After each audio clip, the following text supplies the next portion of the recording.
బంగ్లాదేశ్‌కి సంబంధించి మనం రీసెంట్‌గా చూసాము. బంగ్లాదేశ్‌లో ఏదైతే అంతర్యుద్ధం మొదలైంది. దీనికి సంబంధించి చాలామంది గూడా అంటారు. పైకి కనిపిస్తుంది మిగతా దేశాలు, లేకపోతే పాకిస్తాన్‌తో ఇష్యూస్ ఉన్నాయి. బట్ దీని వెనక అమెరికా ఉందనేది కూడా చాలామంది నమ్ముతారు. అంటుంటారు. ఇది నిజమేనా? అసలు ఏంటి? ఏం చెప్తారు మీరు దాని గురించి? 100% నిజమేనండి. బంగ్లాదేశ్‌కు అంతా కంప్లీట్‌గా బ్యాక్‌గ్రౌండ్‌లో ఈ స్టోరీ అంతా నడిపిందంతా American government, CIA, deep state అనమాట. బేసిక్‌గా ఏంటంటే అమెరికన్ గవర్నమెంట్ ఈ బంగ్లాదేశ్‌లో సెయింట్ మార్టిన్స్ ఐలాండ్ అని చెప్పి ఒక చిన్న ఐలాండ్ ఉంది బంగ్లాదేశ్‌కి దగ్గరలో. ఆ ఐలాండ్‌ని అడిగారనమాట అమెరికన్ గవర్నమెంట్ హసీనాని ఆ ఐలాండ్‌ని వాళ్ళకి ఇమ్మని అడిగారనమాట. ఇది అమెరికన్ గవర్నమెంట్‌కి ఏంటంటే వాళ్ళ ఒక మిలిటరీ బేస్ సెట్ చేయాలని వాళ్ళ ప్లాన్ అనమాట. హసీనానేమో రిఫ్యూజ్ చేసిందనమాట.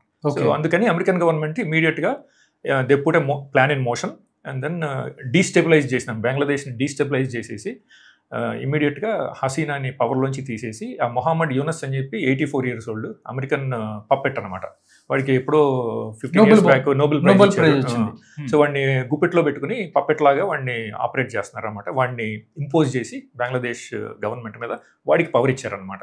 సో వాళ్ళ ప్లాన్ ఏంటంటే ఆ సెయింట్ మార్టిన్స్ ఐలాండ్ అక్కడ ఒక అమెరికన్ మిలిటరీ బేస్ సెటప్ చేసి ఇండియాని అటువైపు చైనాని కంట్రోల్ చేయాలని ప్లాన్ అనమాట. ఓకే, అంటే సార్ నిజంగా చాలా కూడా ఉంది. ఎందుకంటే ఇండియాకి అంటే స్నేహాస్తం అందిస్తున్నప్పటికి కూడా ఇండియా పైకి రాకుండా అమెరికా ఇంకా కొన్ని దుశ్చర్యలు చేస్తుంది.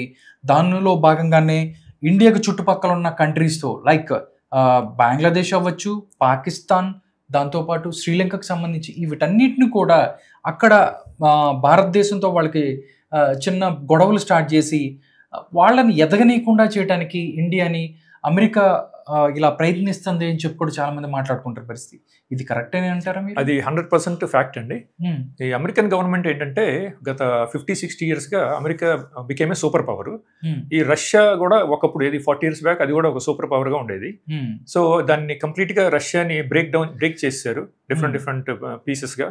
కజకిస్తాన్, టర్క్మెనిస్తాన్, యుక్రెయిన్ అట్లా సోవియట్ యూనియన్ ని ముక్కలు చేశారు. సో దాంతో రష్యాకి పవర్ పోయింది అనమాట. సోవియట్ యూనియన్ కి పవర్ పోయింది, రష్యా వీక్ అయిపోయింది. అంటే విభజించి పాలించు, డివైడ్ కాంకర్ అండ్ రూల్ అనమాట బేసిక్లీ. సో అట్లా చేశారు. ఇప్పుడు చైనా బాగా అమెరికాకి క్లోజ్ గా వచ్చింది అనమాట. ఎకనామిక్ పవర్, మిలిటరీ పవర్ బాగా క్లోజ్ గా వచ్చేసింది అనమాట. థర్డ్, మనమేమో India is projected to become a super power in the next 20 years. So అమెరికాకి అది ఇష్టం లేదనమాట. సో మనని కంట్రోల్ చేయడం, ఎట్లా ఇండియాని పవర్ని కంట్రోల్ చేయాలి, ఎదగనివ్వకుండా చేయాలని చెప్పి ప్లాన్ అనమాట. దానికి స్టెప్స్గా ఇట్లా చేస్తున్నారు అనమాట. ఈ బంగ్లాదేశ్లో కూ చేయించి ఇక్కడ ఒక మిలిటరీ బేసు, ఇటువైపు పాకిస్తాన్ కూడా ఇన్స్టిగేట్ చేస్తున్నారు గత లాస్ట్ 1 yearలో. ఇన్స్టిగేట్ చేసి ఇది కాశ్మీర్లో టెర్రరిజం దాన్ని కూడా వాళ్ళు ఇది మన బ్యాక్ స్టాప్ చేస్తున్నారు అనమాట. ఓకే, శ్రీలంకకు సంబంధించి కూడా వాళ్ళు శ్రీలంకనేమో చైనీస్ స్ఫీర్ ఆఫ్ ఇన్ఫ్లుయెన్స్ లో ఉంది గత 4-5 years నుంచి. ఓకే, ఎందుకంటే వాళ్ళు చైనీస్ గవర్నమెంట్ వాళ్ళు ఒక couple of billion dollars ని శ్రీలంకలో ఇన్వెస్ట్ చేసి హంబన్ తోటలో ఒక నేవల్ పోర్ట్ ఒకటి బిల్డ్ చేశారు. అలాగే ఎయిర్పోర్ట్స్ కూడా బిల్డ్ చేసి శ్రీలంకని డెట్ లో పడేశారు, అప్పుల్లో పడేసేసింది. అవేమో అన్ప్రాఫిటబుల్ అయిపోయినాయి చైనీస్ ఇన్వెస్ట్మెంట్స్. అవన్నీ శ్రీలంకకి డబ్బులు లేవు చైనాకి పే చేయడానికి, ఆ డెట్ని సర్వీస్ చేయడానికి కూడా డబ్బులు లేవు అనమాట. సో శ్రీలంక వచ్చి మన ఇండియన్ ప్రైమ్ మినిస్టర్ మోడీని అడిగితే ఇంకా వాడు $3-4 billion వాళ్ళకి శ్రీలంకకి లోన్ ఇచ్చారనమాట. ఇండియన్ గవర్నమెంట్ సర్వైవ్ అవడానికి అనమాట. సో అట్లా ఇది ఈ జియో పాలిటిక్స్ లో ఏంటంటే అమెరికా ఒకవైపు, చైనా ఒకవైపు మన ఇండియన్ పవర్ని, మన ఎకనామిక్ పవర్ని కంట్రోల్ చేయడం, మిలిటరీ పవర్ని కంట్రోల్గా చేయడం కోసం మన చుట్టూ ఎనిమీస్ లాగా తయారు చేస్తారనమాట. పాకిస్తాను, అటు బంగ్లాదేశ్, ఇటు శ్రీలంక, ఇటు నేపాల్, భూటాన్ అట్లా అనమాట. మొత్తం గేమ్ ఇదంతా జియో పొలిటికల్ అంటే మొత్తం. అంటే ఎందుకు అమెరికా ఇలాంటి గేమ్ ఆడుతుంది అంటే మొత్తం వాళ్ళు ఏంటంటే పెద్దన్నగా ఉండాలి అనేది. వాళ్ళు అమెరికాకి ఏంటంటే ప్రపంచాన్ని అంతా వాళ్ళే రూల్ చేయాలి. ప్రతి దేశం వాళ్ళకి బానిసల్లాగా ఉండాలి, అది వాళ్ళ ప్లాన్ అనమాట. ఓకే, ఇంకోటి కూడా ఏకి సంబంధించి మనం చూసుకుంటే తరుణ్ రావి గారు మొత్తం ఏదైతే 8 trillion ఎవరైతే ఉన్నారో మొత్తం వీళ్ళందరి బ్రెయిన్స్ని వాళ్ళు కంట్రోల్ చేసి తద్వారా వీళ్ళందరినీ బానిసలుగా చేసుకుంటారు అని కూడా తెలుస్తుంది. అంటే ఏం చేస్తారు వాళ్ళు, వాళ్ళ వ్యూహం ఏంటి అంటే ఏం చెప్తారు మీరు? ఓకే అండి. ఆర్టిఫిషియల్ ఇంటెలిజెన్స్ ఏంటంటే అది ఫస్ట్ స్టేజెస్ ఏంటంటే మైండ్ కంట్రోల్ టెక్నాలజీస్. అవి 1953లో సిఐఏ వాళ్ళు ఎంకే అల్ట్రా అనే ప్రాజెక్ట్తో స్టార్ట్ చేశారు. ఇనీషియల్గా యానిమల్స్ మీద ఎక్స్పెరిమెంట్స్ చేశారనమాట. క్యాట్స్, డాగ్స్, మంకీస్, బుల్స్ వాటి మీద ఎక్స్పెరిమెంట్ చేసి ఒక కపుల్ ఆఫ్ ఇయర్స్లో రిమోట్గా వాటిని ఆపరేట్ చేయగలిగారు యానిమల్స్ని. తర్వాత ఆ టెక్నాలజీస్ హ్యూమన్స్ మీద యూజ్ చేస్తామని చెప్పారు 1961లో.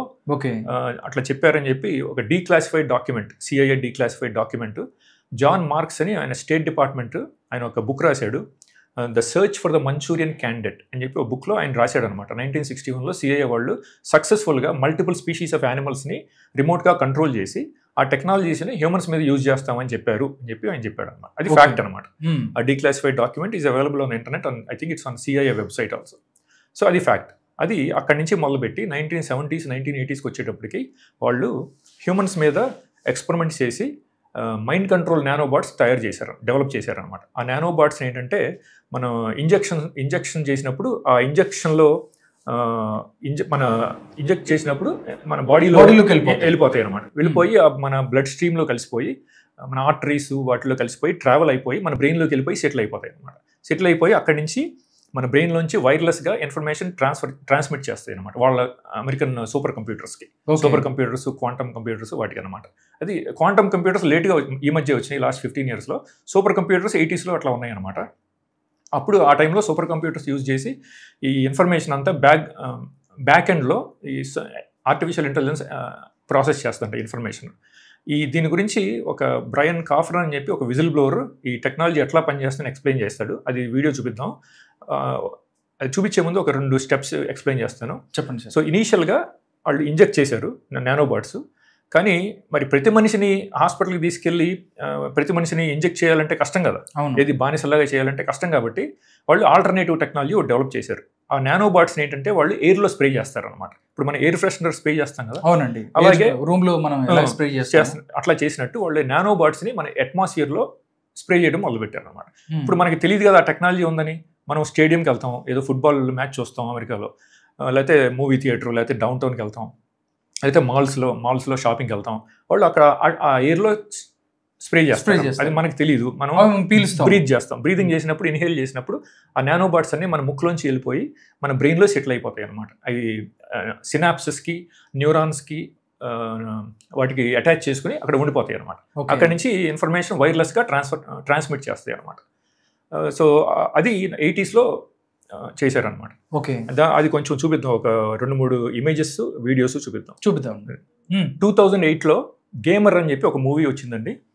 ఆ మూవీలో ఈ ఎట్లా మనని ఈ నానోబాట్స్ మనం ఎట్లా ఇన్హేల్ చేస్తాము ఆ కాన్సెప్ట్ గురించి ఎక్స్ప్లెయిన్ చేశారనమాట. హాలీవుడ్ అంతా సిఐఏ కంట్రోల్లో ఉంటుంది అనమాట. వాళ్ళు ఈ మూవీస్ ద్వారా ఈ చిన్న చిన్న బిట్స్ పెడతారనమాట. ఇది మా దగ్గర ఈ టెక్నాలజీస్ ఉన్నాయి అని చెప్పి మనకి ఎక్స్ప్లెయిన్ చేస్తుంటారు అనమాట. ఓకే, అది చూద్దాం sir. 1,000 times smaller than these dust particulates. You inhale it, they go to work, replicating, spreading like a virus, multiplying in exponentials.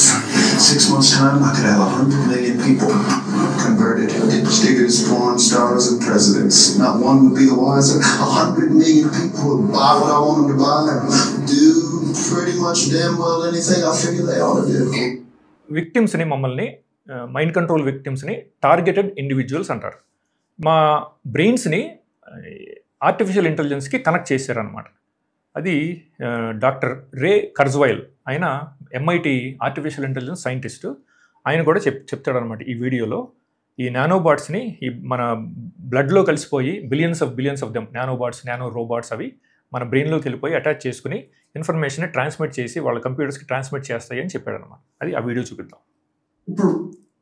Ability of consciousness to distinguish reality from a simulation of reality. What is real and what is fiction are blended together so that there is no clear distinction between where one is reality and human intelligence with artificial intelligence. Reality with virtual reality and human intelligence with artificial intelligence. Targeted individuals find themselves thrust into this new reality against their will and without their permission. They have been linked to artificial intelligence supercomputers so that their brains can be modeled and mapped to the sentient world simulation. Where a computer could learn enough about me, create a copy of me, and I could still be here. I might not even know that you scanned my brain, and we could scan my brain from inside, sending scanners through the bloodstream, billions of them, in the form of nanorobots or nanobots, and capture every detail of my synapses, neurotransmitters, and create a virtual Ray Kurzweil on a very powerful computer. And it would be indistinguishable from me. It would pass a Ray Kurzweil Turing test. So ఇట్లా ఈ technologies 1980s కల్లా develop చేశారండి. Okay. తర్వాత 90sకి వచ్చేటప్పటికి ఇంకా advance technology develop చేశారు. అది ఏంటంటే DNA రెజొనెంట్ ఫ్రీక్వెన్సీ అంటారు. అది ప్రతి మనిషికి మన ఫింగర్ ప్రింట్స్ డిఫరెంట్గా ఉంటాయి కదా, అవునండి. అట్లాగే మన బ్రెయిన్ సిగ్నేచర్స్ డిఫరెంట్గా ఉంటాయి అన్నమాట. ఈ దాన్ని DNA రెజొనెంట్ ఫ్రీక్వెన్సీ అంటారు, ఆర్ బయో ఎలక్ట్రికల్ ఫ్రీక్వెన్సీ అంటారు. ప్రతి మనిషికి యునిక్గా ఉంటుంది అనమాట. సో ఆ ఇన్ఫర్మేషన్ మన DNA టెస్ట్ చేసినప్పుడు ఆ ఇన్ఫర్మేషన్ అందులో ఉంటుంది అనమాట. సో ఆ ఇన్ఫర్మేషన్ తీసుకుని వాళ్ళు ఏం చేస్తారంటే ఆ ఫ్రీక్వెన్సీని వాళ్ళు వాళ్ళ సూపర్ కంప్యూటర్స్, సెల్ టవర్స్ వాటి ద్వారా బ్రాడ్కాస్ట్ చేస్తారు. ఆ బ్రాడ్కాస్ట్ చేసినప్పుడు మన బ్రెయిన్ వేవ్ ఫ్రీక్వెన్సీ ఆ ఫ్రీక్వెన్సీ మ్యాచ్ అయ్యి రెండు లింక్ అయిపోతాయి. ఒక ఇన్ఫర్మేషన్ హైవే లాగా ఫామ్ అవుతుంది అనమాట మన బ్రెయిన్ నుంచి వాళ్ళ సూపర్ కంప్యూటర్స్కి. అట్లా ఫామ్ అయిపోయిన తర్వాత ఇంకా అది ఏంటంటే ఇక పర్మనెంట్గా ఉండిపోద్ది అనమాట. మనం ఆ లింక్ని బ్రేక్ చేయడం ఇంపాసిబుల్ అనమాట. ఎందుకంటే మనం మన ఫింగర్ ప్రింట్స్ని చేంజ్ చేయలేం కదా, అలాగే మన బ్రెయిన్ ఫ్రీక్వెన్సీని కూడా చేంజ్ చేయలేము. So we will be slaves forever అనమాట. సో అట్లా వాళ్ళు ఒకసారి లింక్ అయిపోయిన తర్వాత మన బ్రెయిన్లో జరిగే ప్రతి థాట్స్, ఇమోషన్స్, మెమరీస్ అవన్నీ వాళ్ళు రీడ్ చేయగలరు అనమాట.